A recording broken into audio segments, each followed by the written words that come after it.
assuming you qualify for the case, and obviously it's going to be very fact specific. One person's situation is really quite different than another's in terms of their age, their exposure, how frequently the relaxer product was used. But assuming they have a case, ultimately, this is a civil case, and it comes down to really dollars and cents.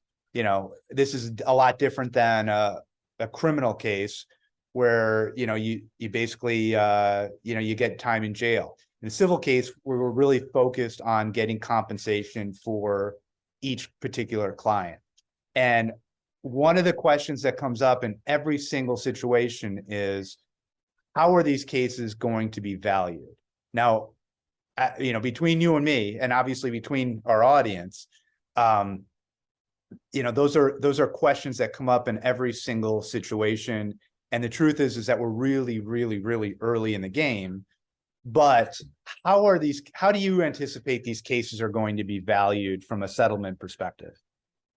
So it's very difficult to predict this early in a case, because there's so much that has to be learned in terms of the knowledge of each individual defendant.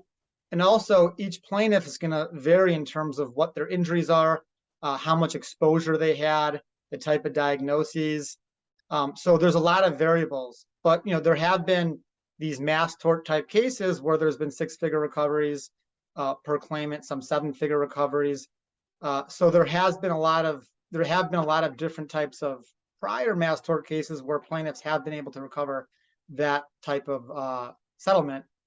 But there's so many variables, so it would be difficult to really give an idea of what that is at this early stage. And also it's going to vary a lot depending on the individual circumstances of the plaintiff.